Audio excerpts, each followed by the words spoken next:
money you got on you? Well, how much you want, Biff?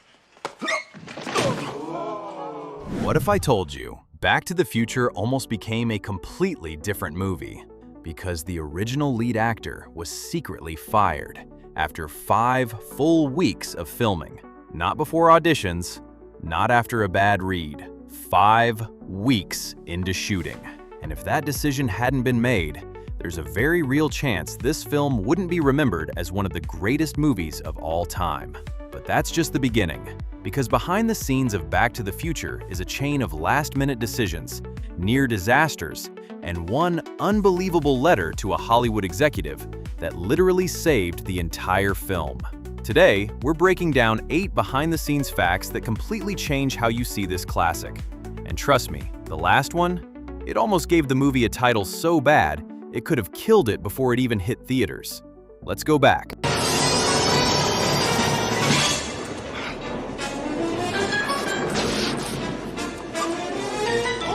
Fact 8. The original Marty McFly you never got to see. Coming in at number 8, we have a casting decision so jarring, so genuinely shocking, it almost rewrote movie history entirely. This is the story of Eric Stoltz, the man who actually was Marty McFly, before Michael J. Fox ever set foot in that DeLorean. From 1984 going into early 1985, the production of Back to the Future was already deep in the swing of things. Director Robert Zemeckis and writer Bob Gale had always wanted Michael J. Fox for the role of Marty. He was their first choice, their only real choice if we're being straight about it. The problem? Fox was locked into his hit NBC sitcom Family Ties, and the producers simply could not get him released from his contract in time. So, they cast Eric Stoltz instead, a serious, highly regarded young actor who had just earned enormous praise for his role in the film Mask. Now look, Stoltz was not a bad actor, not even a little bit. He was technically gifted and deeply committed to every scene. But here's what became painfully clear. After 5 full weeks of filming, Stoltz was playing Marty McFly like he was preparing for a serious stage drama. Beautifully layered, emotionally rich, and completely, utterly wrong for a comedy about time travel and accidentally ruining your parents' first date. But when the footage kept rolling and the laughs simply weren't landing, Zemeckis pivoted to something deeply uncomfortable. He fired Stoltz after 5 weeks of shooting. Yes, seriously, 5 weeks of completed scenes. Scrapped. He went back to Fox, who had since managed to renegotiate a schedule that allowed him to film Back to the Future at night while shooting Family Ties during the day. The man was essentially running on caffeine, movie magic, and the kind of schedule that would make most people of retirement age clutch their chests just reading about it. They reshot almost everything. It was like hiring a concert pianist to perform at a birthday party. Except the birthday party desperately needed someone who could also do the worm on command. Fox went on to build a legacy where Back to the Future became his defining big-screen role. Stoltz had a long, well-respected career of his own. He never tried to relitigate this particular chapter, and based on what we now know, you genuinely can't blame him. For someone who spent 5 weeks as the invisible Marty McFly, Stoltz has seemed perfectly at peace with moving forward. And honestly, good for him. Sometimes the role that slips away sends you exactly where you were always supposed to go.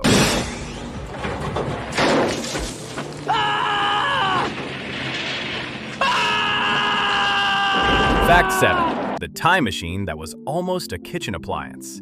Landing at number 7, we have a fact that will make you look at your refrigerator very differently. The original time machine in Back to the Future was not a sleek DeLorean sports car. It was a fridge.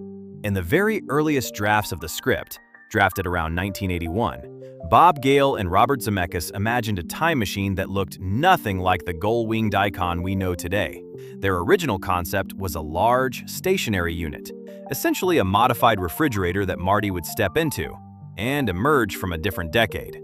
No wheels, no flux capacitor lightning bolt moment, no breathless countdown down the street. Just Marty stepping into a kitchen appliance and hoping for the best. Now, the story itself already had everything it needed. The heart, the humor, the deeply weird situation of a teenager navigating a decade he doesn't belong in. But the refrigerator concept had a very specific problem that went beyond visually boring. The filmmakers became genuinely concerned that children watching the movie might climb into their own refrigerators at home and hurt themselves. Yes, seriously, a real safety concern, taken seriously by real adults. So they ditched the fridge and replaced it with a vehicle, something mobile, something exciting, something that could race down a suburban street at 88 miles per hour while lightning split the sky above it. Enter the DeLorean DMC-12. It was like swapping a filing cabinet for a sports car, except the filing cabinet was theoretically capable of sending you to 1885. The DeLorean was chosen specifically because its stainless steel body and dramatic gull-wing doors made it look futuristic, even by 1985 standards.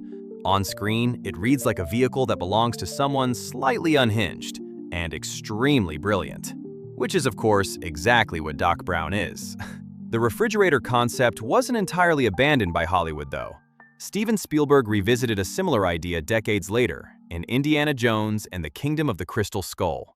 Most people who saw that film have agreed, in hushed, slightly pained tones, that the original refrigerator probably worked better as a time machine than as what it became in that movie.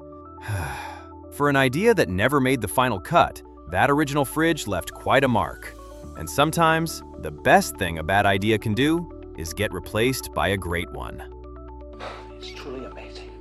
A portable television studio. No wonder your president has to be an actor. He's got to look good on television. Fact 6. Hollywood said no 40 times.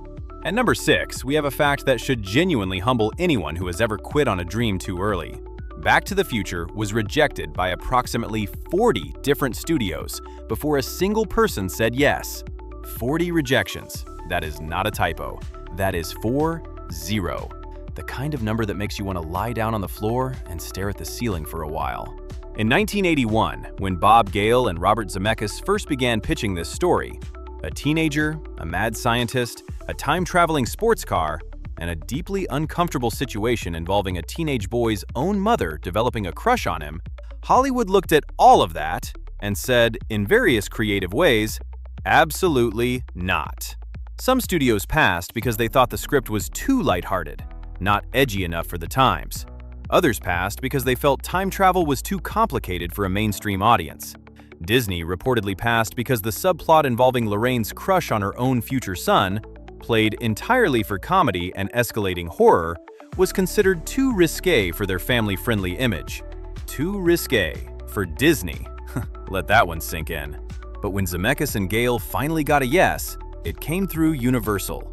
And only because Steven Spielberg's production company, Amblin Entertainment, lent its name and credibility to the project. That Spielberg connection is what opened the door that 40 other doors had stayed firmly shut. It was like getting rejected from 40 restaurants, and then discovering all you needed was one legendary chef to vouch for you at the door. What happened after that one yes? The film grossed over $381 million worldwide on a budget of just $19 million. It became the highest-grossing film of 1985. It spawned 2 sequels, a beloved theme park ride, an animated series, and a stage musical that is still playing to packed houses today. All of that from 40 rejections. Let that sit with you the next time a door closes on something you believe in.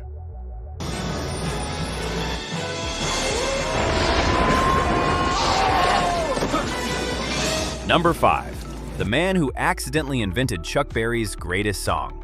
Coming in at number 5, we have what might be the greatest accidental time travel paradox in history.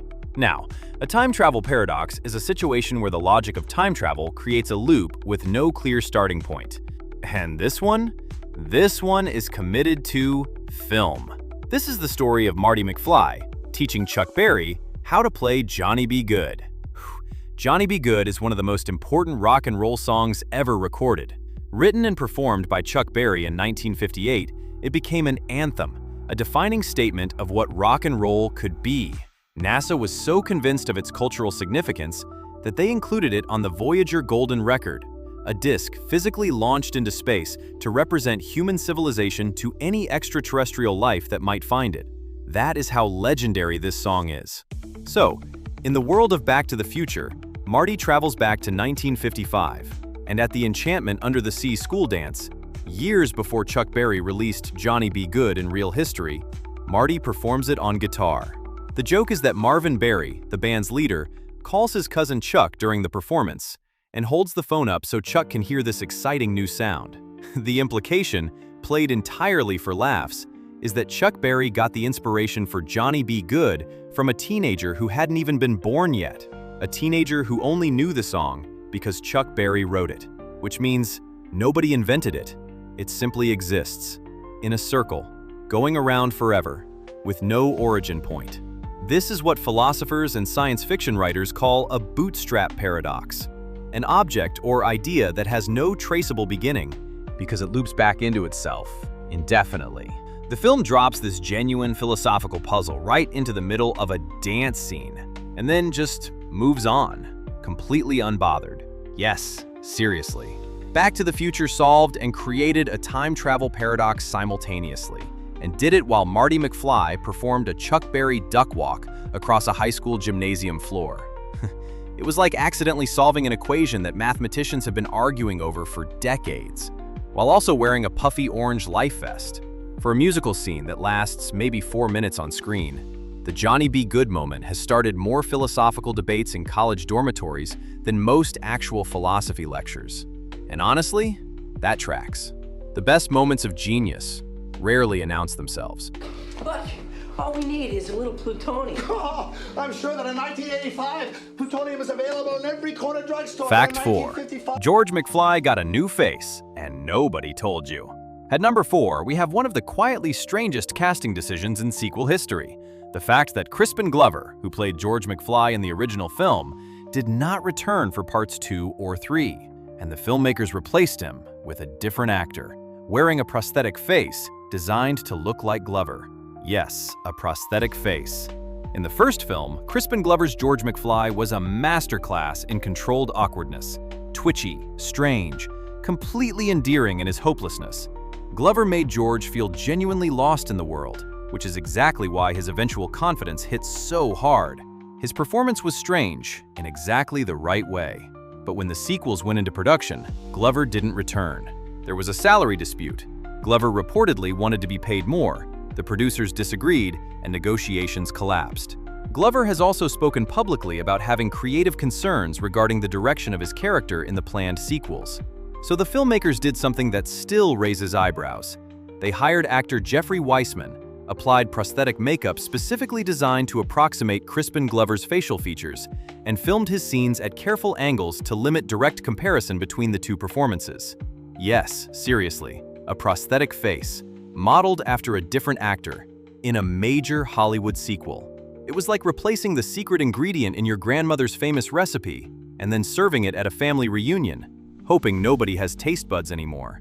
Here is where this story becomes genuinely important, beyond the gossip. Crispin Glover sued the Screen Actors Guild, the professional organization that represents and protects actors, arguing that studios should not be legally permitted to recreate an actor's likeness without their consent.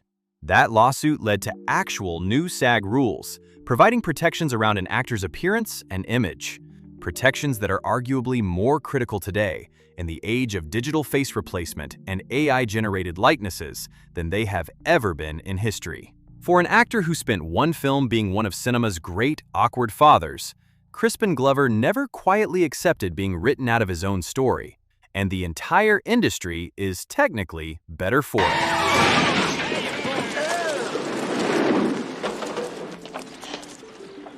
Fact 3. The ending that almost required a nuclear detonation. At number 3, we have the story of Back to the Future's original climax, and how the most iconic ending in 80s cinema history almost involved positioning a DeLorean next to an actual atomic bomb. In Robert Zemeckis and Bob Gale's earliest draft of the screenplay, the problem of getting Marty home to 1985 was not solved by a lightning bolt and a clock tower.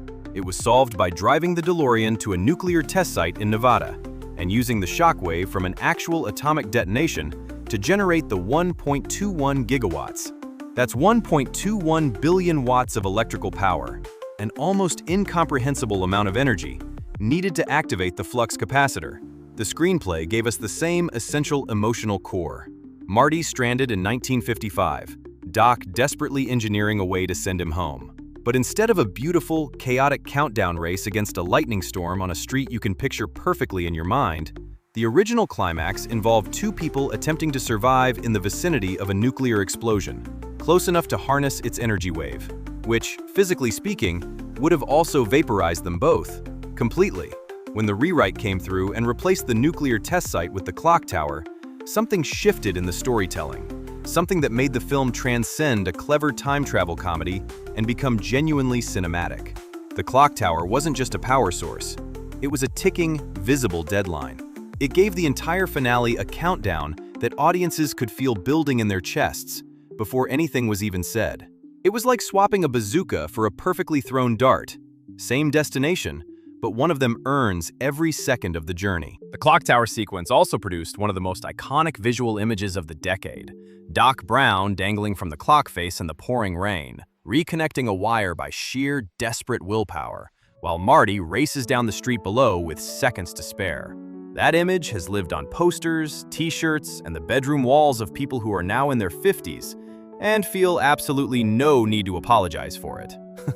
For an ending that never made it to the screen, the nuclear test site climax left something valuable behind. Proof that the best version of a story isn't always the first one you write.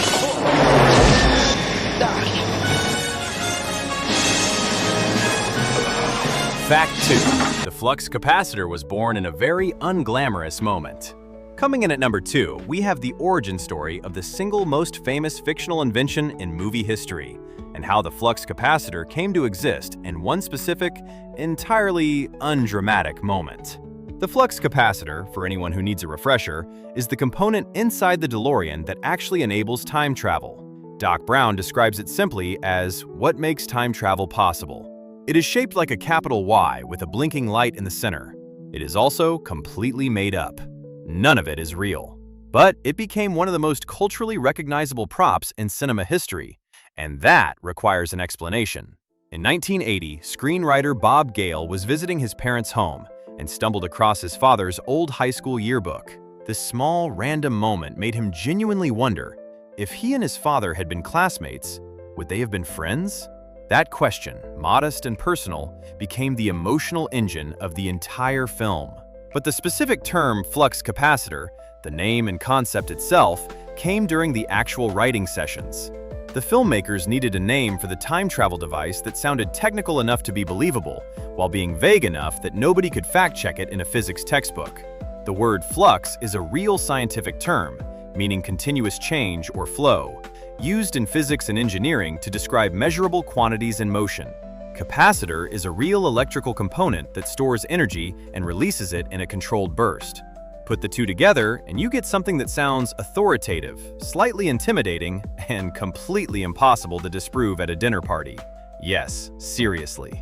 It was like combining two real cooking terms to name a dish you invented. Then watching people order it with complete confidence every single time. The flux capacitor has since developed a cultural life entirely its own. People have gotten flux capacitor tattoos. Commercially sold flux capacitor accessories exist that people actually install in their real cars, where they serve no time travel function whatsoever, but look fantastic. It has been referenced in hundreds of films, TV shows, and songs across 4 decades. And then, in 2021, a man in California legally changed his middle name to flux capacitor. That is a real thing that happened, a real legal document. I need you to know that.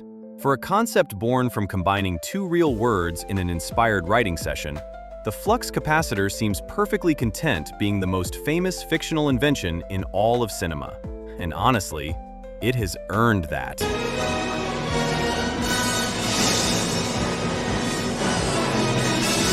Fact 1. The man who almost called it Spaceman from Pluto. And here it is. Number 1. The fact I have been sitting on this entire video. The one that made me say, absolutely not, out loud, to an empty room at 11 o'clock on a Tuesday night. Back to the Future almost had a completely different title, and one of the most powerful men in Hollywood, a man with the authority to make it happen, actively tried to change it to something so spectacularly wrong that it still stuns me to type it out.